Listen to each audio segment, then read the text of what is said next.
I think that not having a linear narrative to follow allows you to sit with what's going on inside of you. And I do think that our music and ambient music in general, but this is a good way to kind of look at this. My wife, had been driving the same route to school. She works with special needs kids, and so she put on one of our albums, and it's like 5 years driving the same route, and she just all of a sudden noticed this tree that she missed, but it was basically the slowing the music slowing her down enough and putting her kind of like in this, for lack of a better word, contemplative state where you kind of notice the ordinary, and the ordinary takes on this different kind of thing. And so I think with wordless music, the opportunity for that to happen while still staying grounded in your life and what's going on with you, and also takes you a bit like outside of it to where you're not so smothered by it. I think that's the benefit of not having a linear narrative, because sometimes you have to follow a certain story when there's lyrics, and you're not allowed to have your own experience. I mean, you can, but you're having an experience with the story that someone else wrote or lyrics that they wrote. Whereas we get, with instrumental music, we get, my dad died listening to your music. That's what he wanted to hear. Our kids, first sound they heard, we used this, we dropped acid and walked through the snow. The entire spectrum of human experiences. It sounds like meditation, and and I mean, it's all over the place. And then we had some close friends that kind of started saying that they were using it, for their lovemaking, and we're like, look, we know you guys. I'm glad you appreciate it, but you don't need to tell me about that. Yeah, so I think that's the gift of instrumental music. I feel like there's maybe more to the tree story. What was her sort of breakthrough in noticing that tree? I think that she just realized that it wasn't even so much the experience of the tree; it was more of the experience of how much she doesn't notice. And I really do think that we are lit. I mean, for me at least, when I'm really present, I realize that what I think is ordinary is kind of extraordinary because of just what's going on in this moment. I mean, I think kind of big. And so I go back 13.8 billion years to when this all got going. And here we are, and I think that creating that space of slowing down enough to catch up with the speed of whatever, life, existence, whatever you want to call it, I think is a really good grounding place for all of us, especially how distracted we all are, and so I think that's what she realized is just how distracted she is, just driving, just going somewhere, and we miss our life. It's like the extraordinary is hiding in plain sight. And so you can't, and you're so used to it, you don't see it. But sometimes we have to be removed from the familiarity. And I think good wordless music can almost create a new experience with an experience that you've been having all along. It just puts you in a different frame of mind. Putting things on that geographic or cosmic timeline, I guess, is also interesting. One of the things that I also started doing, and I know a lot of people were in this boat, I started going on really long walks during the pandemic, Found it really useful. I live in New York City. I couldn't really be around people, but just getting out and walking. And one of the sort of the very obvious things that dawned on me as I was doing it is, I'd be rounding a corner and almost ran into somebody. And the realization that, if I had left a minute later, or, if I had stayed longer at the grocery store or the stoplight, that I wouldn't have done it. And just all the things that needed to line up to make that exact moment. Exactly. I mean, that's what I think about. I just think about everything that went into giving you and I this moment right now is kind of extraordinary. I mean, we're just lucky to be here, with all of the things that just got us right here. And yet I'm not happy with the speed of my internet. You know what I mean? It's like I find the most simple things to be unsatisfied with and to bitch about. And in reality, if I'm really awake, I think that I have a sense of gratitude for my life. I can tell when I'm slipping back into just this kind of, mundane existence, taking things for granted, is because I lose a sense of I just say gratitude. Yeah, slipping back into it is an interesting way of putting it. It sounds like it's something that you've been actively working on, being mindful about. I have, and I mean, I'm going on a weekend silent retreat this Friday, starting at 5:00, and then I come back Sunday at noon, and then in February I do my annual week long of silence at a place in Big Sur, California. It's a little hermitage / monastery, and I have a little private hermitage. I can have as much privacy as I want, but I usually, I've taken music that we're working on with me there, and I unplug from it for at least the first 4 days, and then if there's work that I need to do, like sequence an album or do some editing where I need to get rid of a song or take this song, whatever, or title songs. I find that after 4 days of sitting in silence, the silence ends up working on me. The first day or two, it's really difficult because you just don't realize how much inner dialogue you're having with yourself and how much you just reach for the phone. It's just it is so revealing just to how distracted and how busy and active I am. And I think there's a big difference between just activity and intentional action, and how I'm just caught up in activity. And so getting away and doing my annual 6 days of silence is something that this would be my 10th year to do it. And so, yeah, I do with intention work on those things because I live in sound, you know what I mean? And so I'm constantly bombarded with it. And to unplug completely is really scary the first 2 days. Sure, people live alone and all of that, but I'm talking I have no choice but to be unplugged. There's no way that I can get a signal anywhere. So I'm just there. And my wife understands that. The people know that. I get everything set up. I'm gone 6 days. You don't talk to me. I don't see you. Whatever happens while I'm gone. It's kind of shocking to move from that space back into the world without, feeling a little bit of a disdain for how much is going on and how you're overloaded by it. But I've done it enough now to where I just kind of understand that there's a process of moving back into it, and so, yeah. I do think that there is some intentional work on my part to try to cultivate that kind of silence. And then usually I have some daily practices that I do too, They tell you if you fast that you have to ease into it, or if you detox that you can't, you can't eat a hamburger the next day. Right. What does it mean? What does it mean that the silence, what does it mean for the silence to be working on you, as you put it? Well, I guess for me, it's,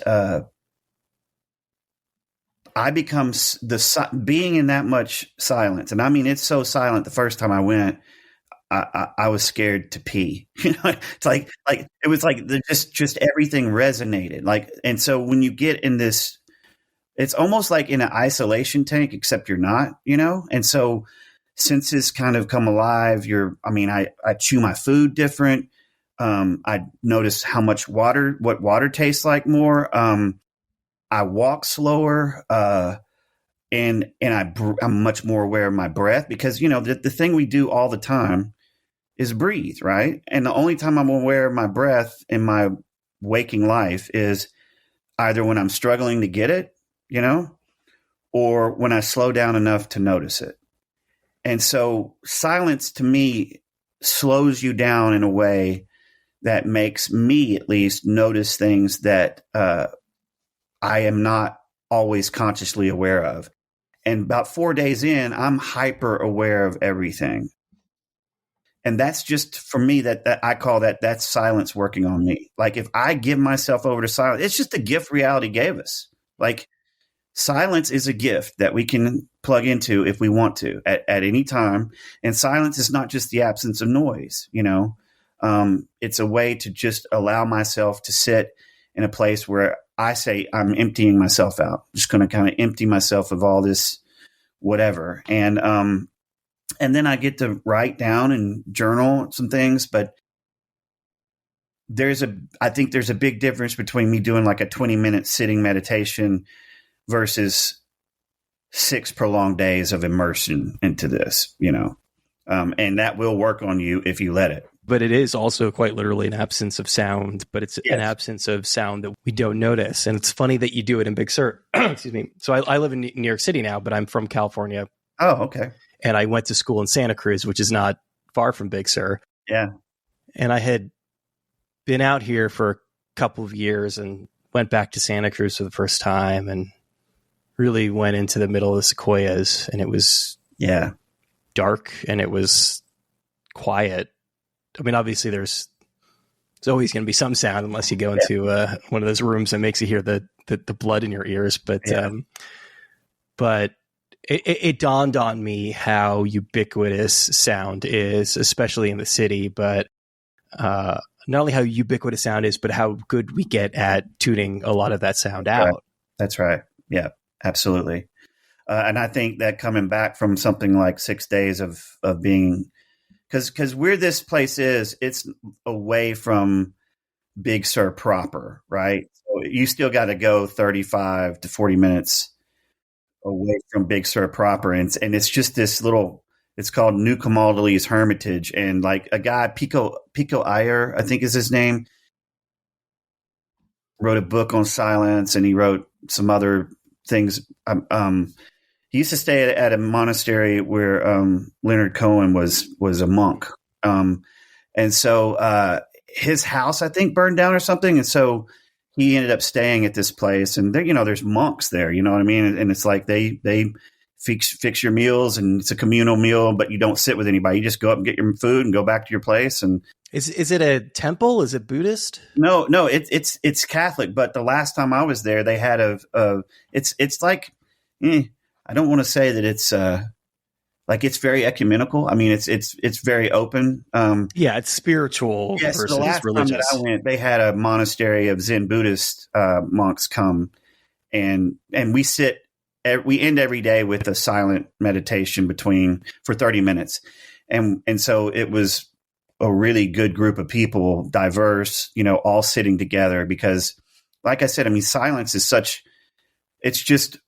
We all have it, right? We all can plug into it. It doesn't matter what you say you believe or what you don't believe. It's the truth is that if we allow ourselves to sit in it, we have that in common, and that's great. And so I know that Pico Iyer, whenever his house, I think something happened in the fire, wrote his last book at this hermitage, and actually wrote about the hermitage too.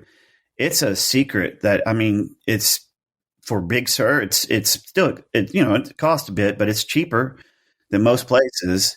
And it's so, I mean, you're up. You have to drive 2 miles up to get there. And then you come on these grounds, and there is a group house where everybody has their own private room, but they're right next to each other. And then they have private hermitages that are closer to the bluff. And I always stay in one of those. And I love it. I mean, I just love it, Yeah, I mean, obviously it's not a secret, but it's amazing that something that's right in the middle of Central California, that something like that can still kind of go unnoticed. Yeah. I mean, I think Pico's, I don't even know if I'm saying his name right, but his last piece that he wrote, I think made it, I don't know what newspaper or magazine or publication it went into, but it was all about, like, here's a secret that's not a secret, and trying to tell people to go support it. And they've been through a lot. I mean, the fires and floods, they had, Big Sur, losing part of their highway, that cuts them off, So I'll be going back in February, You said anyone can access silence, which is, is true on the face of it, but it's also kind of this wild thing about the world we live in, that for a lot of people, obviously, certainly in the United States, most of the people live in cities. Yeah.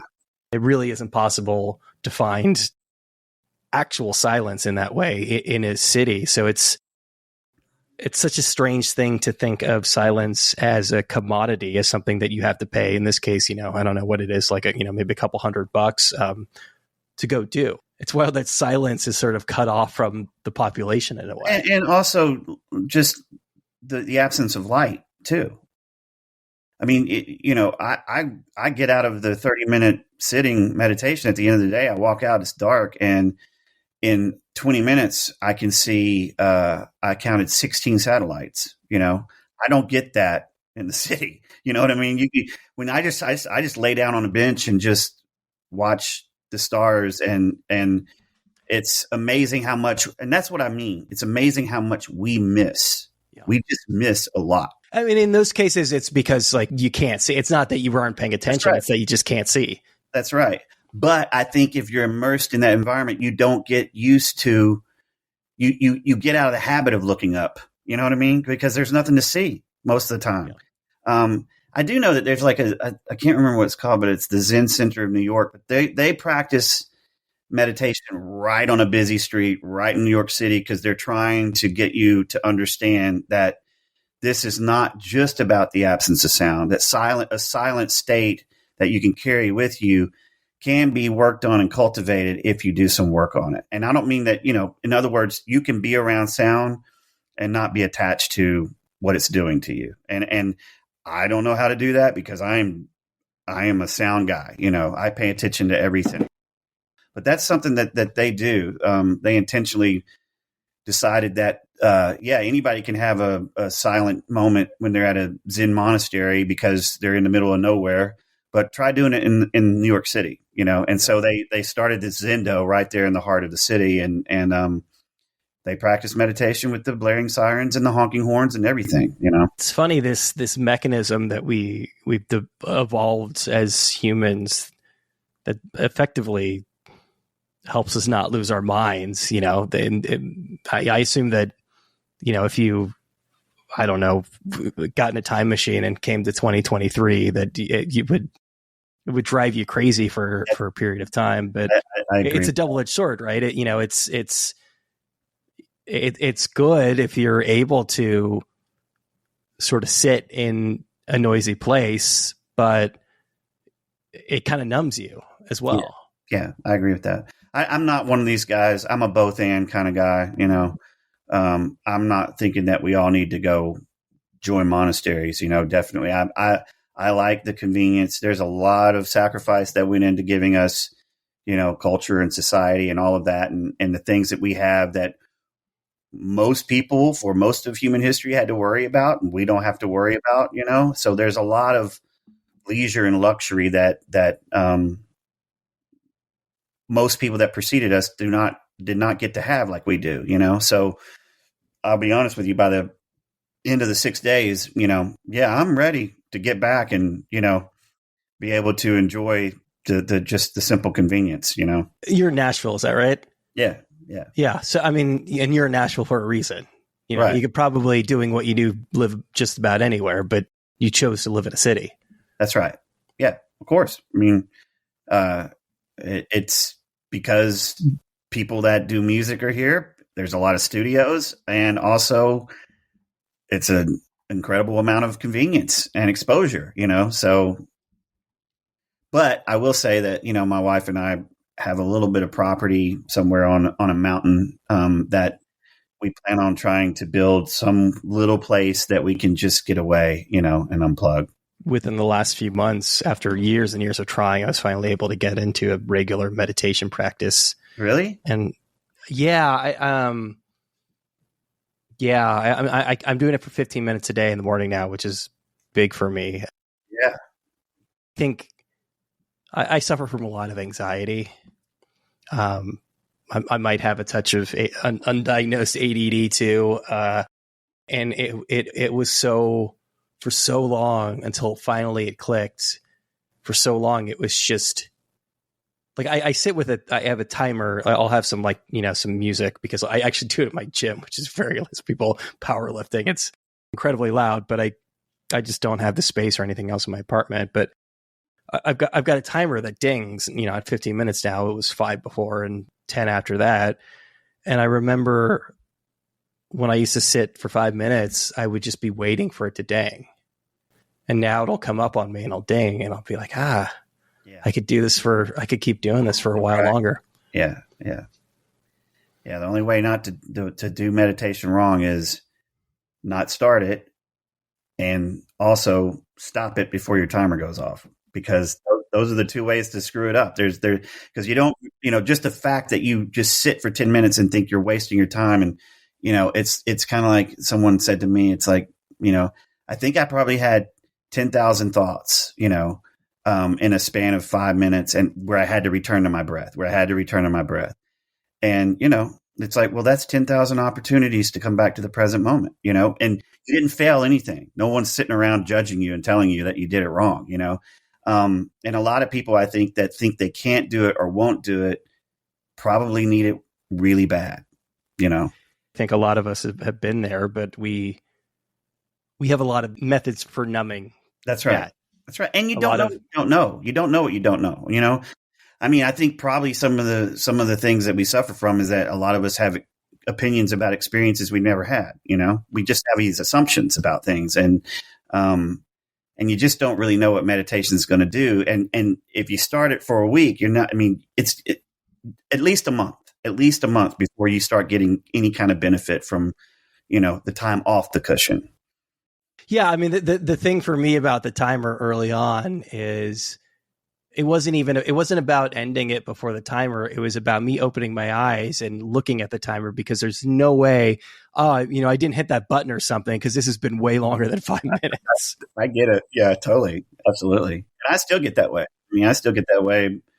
Last night I was meditating and about 5 minutes before the timer went off, I just kept looking. I'd open my eyes and look, and that's a no-no.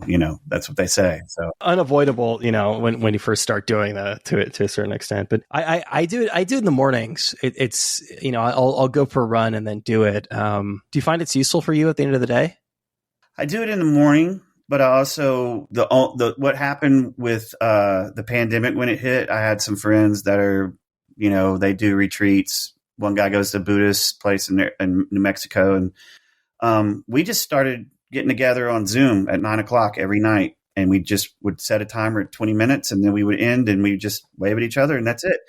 And so we started doing it, and we've just continued doing it. And I find that it is good for you at the end of the day. If you go to a structured monastery, they call it the final sit of the day. And it's kind of like, you're washing whatever happened in the day. You're just letting it go. And so I don't know that I would be doing it as consistent as I do at the end of the day if I didn't have some of that accountability with a couple other dudes that I get online with. Accountability is kind of the key word there. I have a friend who she started posting on Facebook that she wanted to do it recently, and I couldn't really wrap my brain around the value of meditating over Zoom. Yeah. Yeah. Well, it's just you just sit there and that's it. I mean, you show up and a timer goes, a little gong, boom, and then you just sit for 20 minutes, and at the end of it, you just, that's it, and you're out. But the value is that accountability, or is there some value in just knowing that you're doing it with other people? I think that most of the time it's accountability, but then sometimes, depending on what's been going on during the day, it's just nice to have someone that is sharing this time in the same way that you are. So it's back and forth, but most of the time it is the accountability. Because I always struggle with end of the day type of, I'm just ready to end my day. You know what I mean? I'm ready.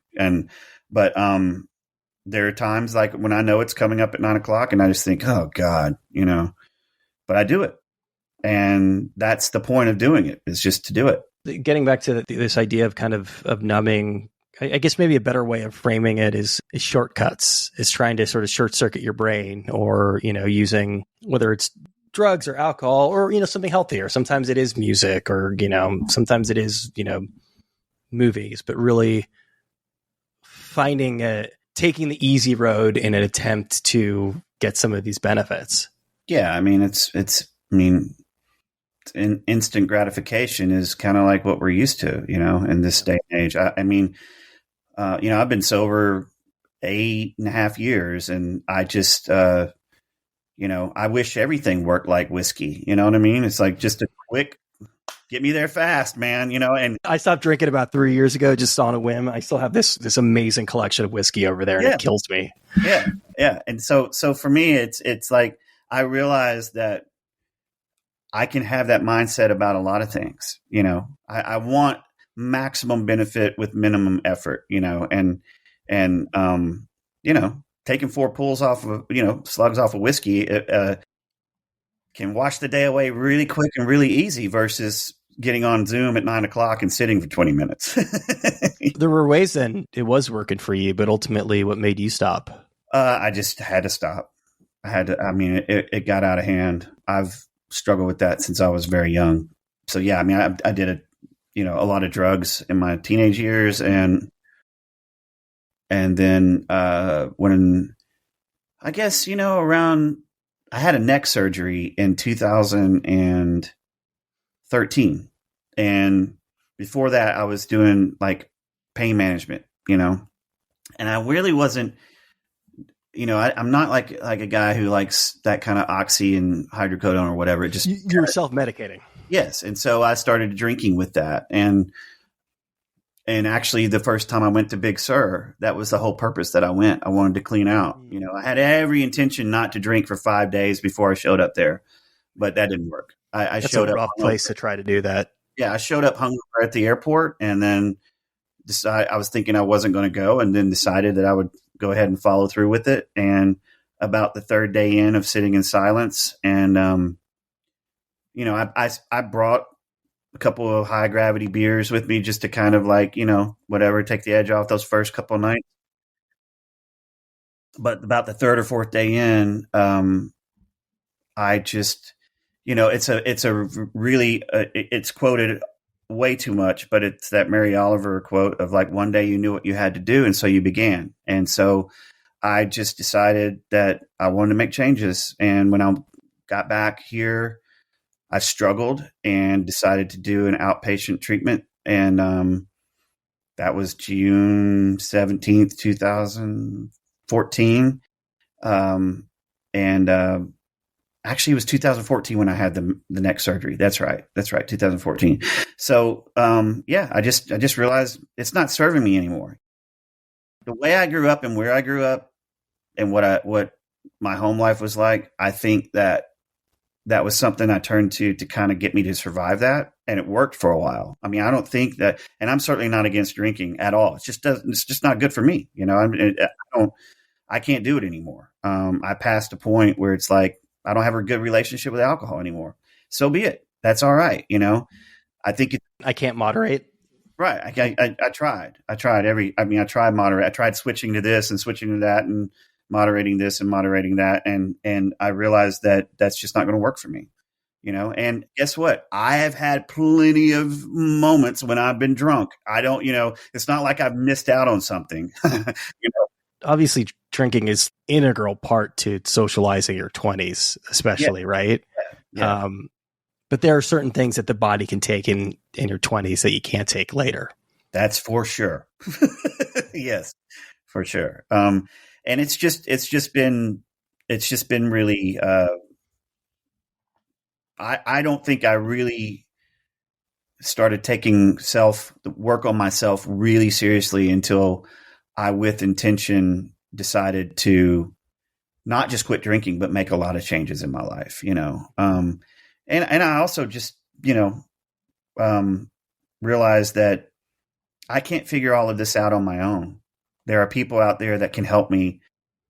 All I got to do is just ask for help. And I don't mean just with drinking. I just mean with different things in my life, set aside the pride and the ego and ask for help. That's a really good thing to do. I hate bringing this up because it's almost, it's absolutely a cliche at this point, but obviously there's a lot of romanticization of, the suffering artist and the geniuses who had to deal with depression, and all the great writers who drank, and all the great musicians who did psychedelics, and all the wonderful work that they produced in that time. Did you find that when you were really I don't want to say getting your life together, but when you were finding healthier options to a lot of these things, that it had any sort of marked impact on the music you made?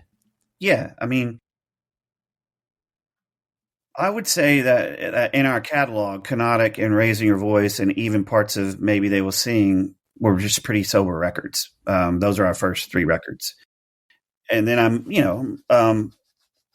and there's a lot of focus and a lot of clarity of mind, but I will say that when we made Everything and Nothing, I had a really hard time making that record because I could not disconnect and just listen. I think for me, it's like having something that takes the edge off allows me to not be the endless critic of the music we make. It allows me to almost listen to it as a listener and get the whole picture and not just center in on, oh, we got to do something about that, So not having that was it took a bit of time to get used to being able to just kind of move into a place of acceptance of learning to listen to music in a way that I could do it in a way that didn't require that kind of taking the edge off. But really, the change came for me that you talk about the tortured artist and the suffering and all that and the kind of romanticism of darkness.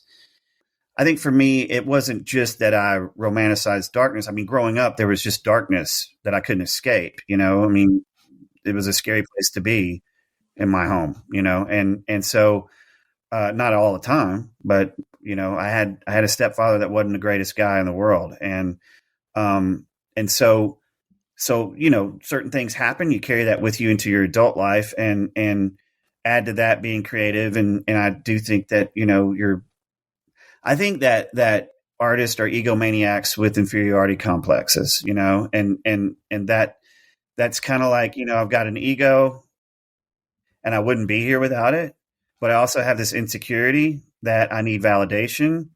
And so both of those can serve you well if you just try to pretend like you got to get rid of it completely and accept that, I mean, I accept that, I mean, it's not surprising that artists are pretentious, I mean, okay, cool. It's part of being an artist. It's part of being creative. I mean, you have to take some of the things that goes on inside of you very serious because that's your raw material that you're working with. But when we made that record, we were making a different kind of record, more of a kind of almost electro type of thing we were thinking about. But then my nephew died and passed away, and it upended everything in my family. And I was very close to my nephew, and I could not make that record anymore. I came back to Andrew and I just said, I have to make a different record. And so when we made Mysterium, Universalis, and Silencia, those are the 3, that's our, trilogy. And Mysterium is something that I dedicated to my sister in memory of my nephew. And when I was faced with that kind of like in your face loss, tragedy, absence, the romanticism of darkness became silly to me. That whole thing just seemed like, playing around with it, romanticizing it, I'm dark, or, all that's, when you're actually in it, there's no romanticism to it. It's teenager shit. Yeah, exactly. It's just adolescent. And, let's face it, if you continue drinking too much and you're in music, those two things perpetuate adolescence, right? I mean, it's just true, I mean, musicians have to be a little bit, or whatever, artists have to be a little bit of carefree and, all that's great. But like, it doesn't make us the most dependable partners or the most, steady individuals. And I just realized that I had been sober for about 2 years when he died. And I'm so grateful that I was, because I was able to be there for my sister and be present and not think about anything that had to do with myself and my pain. My sister said, can you, I said, I'll call everybody and tell them, and so I had to call my dad, who is the grandfather, and I had to listen to their reactions. And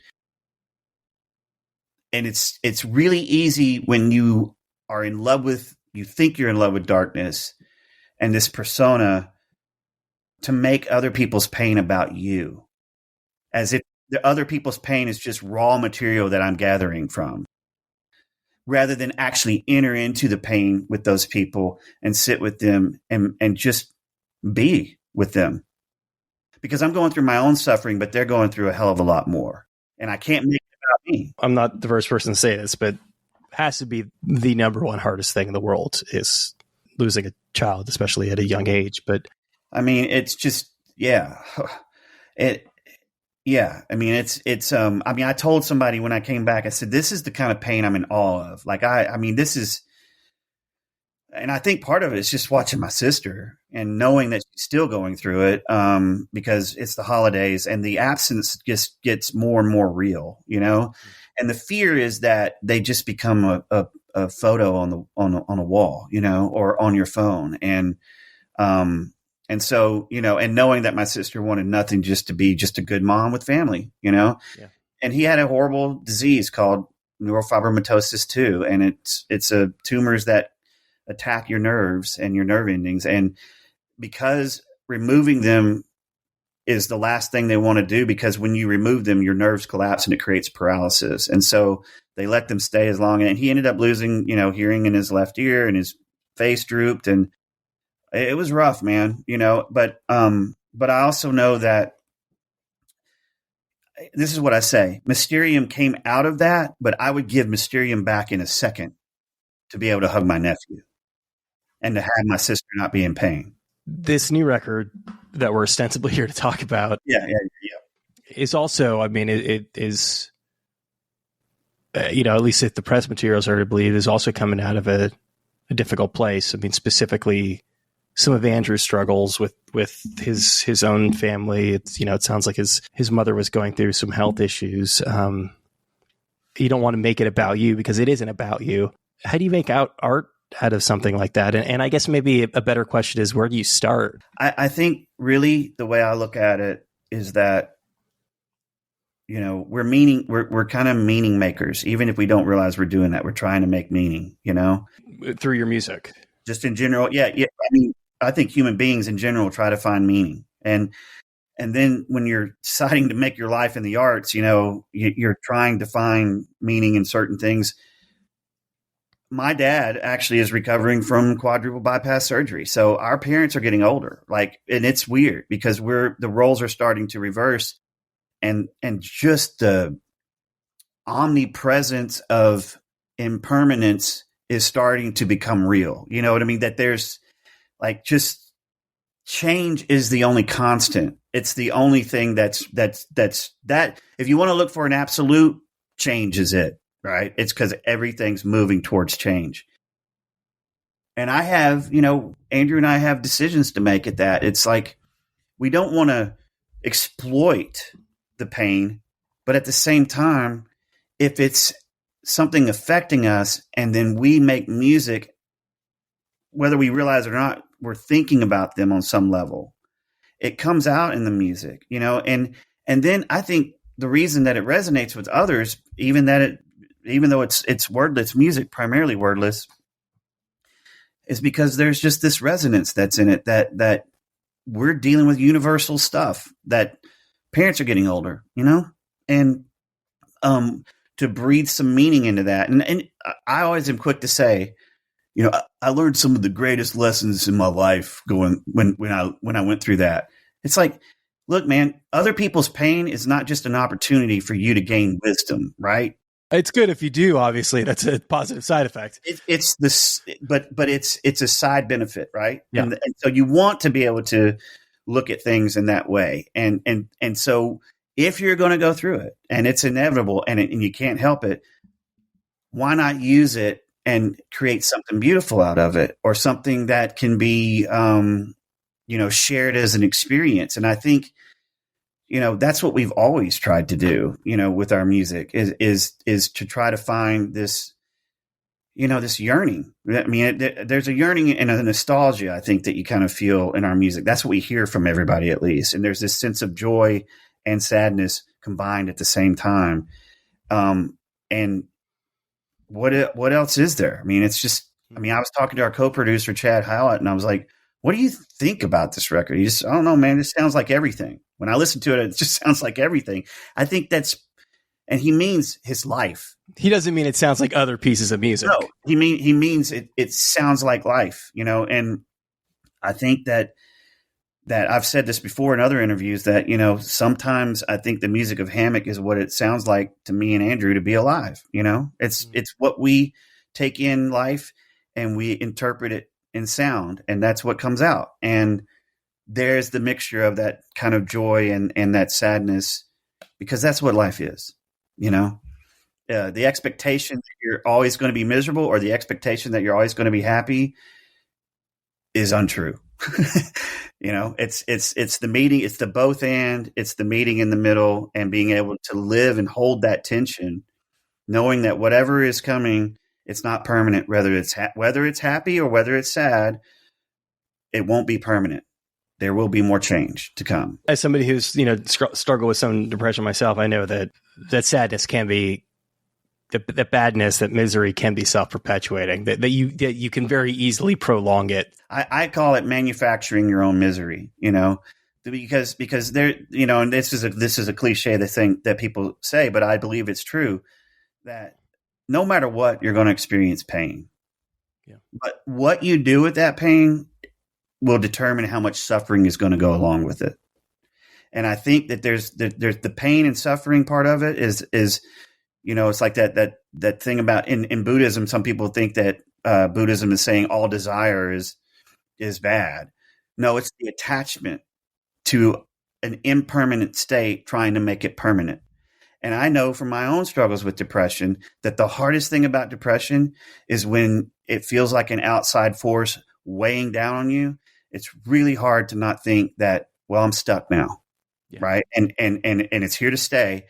And the hardest thing to do is to take the contrary action. And that's, getting sober, I think for me is what I've learned is that I have to take a lot of contrary action to what I feel like I need to do or what I want to do, because sometimes that's the very thing that will get me stuck and keep me stuck. It's hard to get out of bed when you don't feel like getting out of bed. And I don't mean just because you're lazy or a procrastinator, because I'm not that. It's just the dreading of the day. Mm-hmm. To move past that is difficult to do, but when I do it, it's one more step towards taking a contrary action to get past whatever it is that I think is here to stay. In the case of your nephew, the way you described it, it sounded like you were working on something else, and then really you specifically made the decision to switch gears. This new record, something that is like, I guess, so built out of or tied to what you're both going through, but what Andrew was going through specifically. Does that mean you kind of let him take the lead? No. I think what happened is really, if you want to know the foundation of this record, is that our record before this was called Elsewhere, and it was made during the pandemic. And so we had some past pieces that we had worked on but had not been able to finish. And then the pandemic hit, right? And so we started creating that record, sending files back and forth, to string players in Houston. And then Andrew and I are used to being around each other, a lot, we've known each other forever, and we're like brothers. And we had to work kind of absent of each other's face-to-face presence. Mm.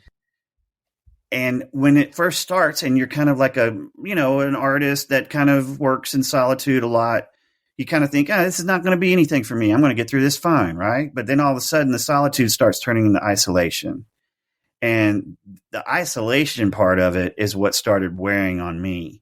Mm-hmm. So what really Love in the Void is about, it's a reaction to us making Elsewhere, even though I think it's a beautiful record. I think it was appropriate for the pandemic because it's gentle, it's quiet, it's what everyone needed. But we wanted to make a more active sounding record with human beings. And so we booked studio time. We hired players. We hired a guy. We've never used a co-producer. And we hired him knowing that letting him, because he knew us. And we told him flat out, we want you to push us, but we also want you to know that we've been doing this so long, we will push back. So we're not just like, tell us how to make this music, because we know how to do that. We just want to be pushed. And so having human beings around us, flying Matt Kidd from Slow Meadow up to do tape machine and piano and some synth stuff, and having Chad and having two kind of Gen Z guys doing engineering for us, and having a drummer that had great energy and a good presence, willing to tear down a drum set and change the drum sound right in the middle of a song. Having that human interaction and creating a piece like God's Becoming Memories from the ground up with each other, that's what we were hungry for, even if we didn't realize that that's what that we were hungering for it. We didn't know how much we needed it until we got it. And so I think what happened is, you got your family starting to change, where you're starting to take care of your parents, and you realize you've got to find connection. And so having music be more communal this time was very healing for us, is what I'm saying. What the write-up describes as guitar-forward, heart-pounding urgency, that's just a product of wanting everybody to be in harmony, playing in the same room at the same time? Yeah. I mean, it's just, I don't think it's all of that, because Andrew and I obviously created these pieces, a lot of them before we went in, and we had rough structures, but we wanted, here's the reality. We heard from a lot of people that they love sleeping to our music, right? Okay. We love to put your music on when we sleep. We love sleeping to your music. And we appreciate that, but we got tired of that. And so we wanted to make a record that would be a little more difficult to sleep to. And also because, we just felt like, haven't we all been kind of sleepy long enough, living in isolation? Let's go, and it's still mellow. It's still moody and melancholy and all of that, but it's back. It's Hammock's early days of being more guitar focused. And I'll just say that this is probably the most band sounding record that we've ever done. Because it's all real drums. There's no programming. There might be a couple of places where we program, but it's all just everything that's done. It's done with human beings in the room together. That's what's so amazing about it. Obviously there's overdubbing and there's reconfiguration and editing and all that, but the genesis of it is a group of people.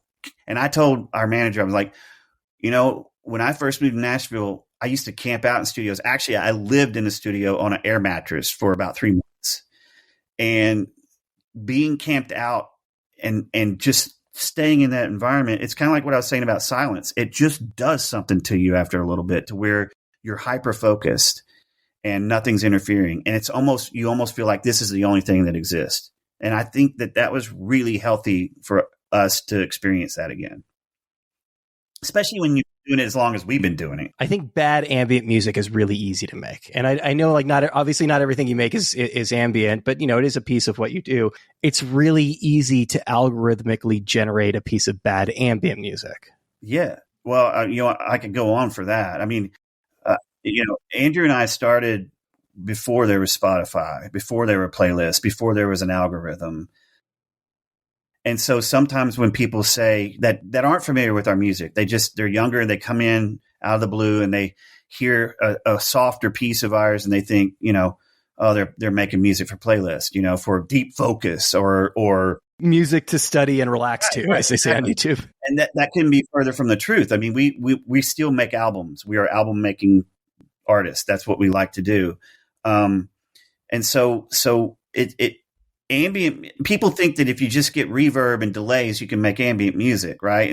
But there's something about weeding through it where you can sense the sincerity and then a sense of kind of like, imitation, I mean, and it's derivative, you know what I mean? And there's, I think the listener is, for most people, I'd like to think this, I hope it's true, can easily sense and sniff that out, and even to this day, what we know is that when we do get on playlists with other,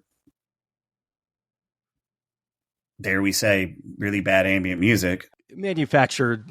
Yeah. When certain artists that are serious about it and have been doing it for a while, or just even newer too, I don't want to sound like an old dude, yelling at the kids, but, I do think that there's a time when you look up and you go, who is that artist? Who is that? I want to check out who they are, because it stands out, and it's not, there's just something about it. I don't, if it's a depth dimension to it or a sincerity or whatever, but my God, there's so much bad ambient music now. And I also think that Love in the Void, we decided to do something. We were like, the way we do our guitars is different than the way a lot of people do it. So we went back to what we do, that I feel like we do it in a unique way. And we just didn't want to be lumped in with all the sleepy, deep focus study music, you know? One of the many reasons why I wanted to have David Toop on is because, you know, I read that book about silence that he did, and I think he teaches classes on silence. It's something that he's really interested in. Thought it was really interesting that there's a sense in which the pandemic has forced us into silence. Obviously, you could put on music, you can put on Netflix, but I think, correct me if I'm wrong, but I think there's a way in which kind of what you were getting at as far as the impact that the pandemic had on you as a band and the music that you're making is that there are limitations to silence, that too much silence can perhaps be a bad thing. I agree with you. I don't know if you experienced this, but not realizing how much highway, interstate, just traffic noise there is. And when the pandemic hit, it was like, whoa, you know, I mean, it's so quiet, you know, things got a lot quieter, and it was very nice for a little bit. I will say things stayed pretty loud in New York. Unfortunately, I wasn't able to experience that. Yeah. But here it just got quieter. And it reminded me of the time that the power went out and everything was just, the lights were out, everything was, and it was so quiet and you could see the stars, you know, and you realize, whoa, wow, there's a lot I'm not seeing because it's being drowned out, you know, by human beings being human beings. Nothing wrong with that. But I do think that there's, just like people can romanticize darkness, people can romanticize silence and have this kind of like, you know, it's the cure for everything. It's the cure for a distracted culture. Well, you've clearly felt that way at times. I mean, the fact that you like go out of your way to do it for, you know, a week on end.